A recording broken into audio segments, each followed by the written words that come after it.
सुबह की शुरुआत थी। सदा और उसकी बेटी प्रिया चुपचाप दिन का सामना करने के लिए तैयार हो रही थीं। अंकिता की तीखी बातें रोज का मामूल बन चुकी थीं और सदा सब कुछ चुपचाप सहती जा रही थी। क्या तुम्हारा मरा हुआ शौहर वापस आकर खाना बनाएगा? अंकिता ने हिकारत से कहा।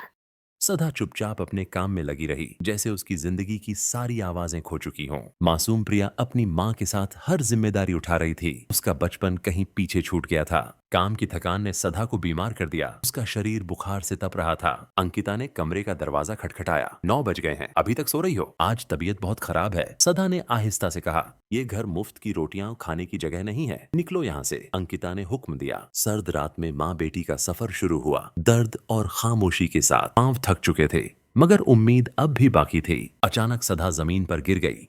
उसका शरीर बुखार से बेहाल था। माँ, माँ कहाँ चली गईं? प्रिया की आवाज सुनसान गली में गूंज उठी। मैं तुम्हारी माँ का नौकर नहीं हूँ, आदमी ने गुस्से से जवाब दिया। प्रिया उम्मीद के सहारे वापस अंकिता के पास पहुंची, मगर यहाँ भी सिर्फ ठंडापन और बेरुखी मिली। मुझे तो लगता है वो किसी यार के साथ भाग गई, अंकिता ने बेरहमी से कहा। यहाँ रहना है तो काम करना होगा, अंकिता ने शर्त रखी। नन्ही प्रिया को घर के कामों में झोंक दिया गया, जैसे उसका बचपन छीन लिया गया हो। मैं ये नहीं खाऊंगी, मगर भूख सब कुछ खिला देती है। रोती आंखों से खाना, कभी कभी खामोशी ही सब कुछ कह देती है। अंकुश ने जिद की। माँ, मुझे स्कूल के पास वाले ठेले से मैक्रोनी खानी है। अंकिता ने तुरंत पीयूष को फोन किया। आज शाम जल्दी आ जाना, बाहर चलते हैं। सब बाहर जाने को तैयार होने लगे, लेकिन प्रिया चुपचाप एक कोने में खड़ी थी। चाचा, क्या मैं भी मैक्रोनी खाने जा सकती हूँ? प्रिया ने मासूमियत से पूछा। अंकिता ने तुरंत ताना मारते हुए कहा, मुफ्त खोरी की भी हद होती है। पीयूष ने कहा, बच्ची है, चलो इसे भी साथ ले चलते हैं। ठेले पर इतनी लंबी लाइन थी कि सब हैरान रह गए। लोग तारीफ कर रहे थे।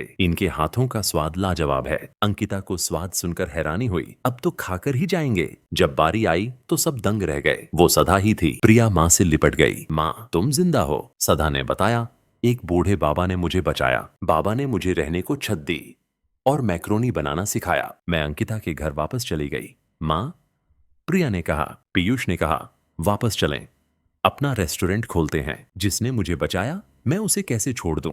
सदा ने कहा, खाना जरूर खाओ, लेकिन मेरे साथ वापस आने का ख्याल छोड़ दो। अंकिता ने शर्मिंदगी महसूस की, मगर अब पछतावे का कोई फायदा नहीं था।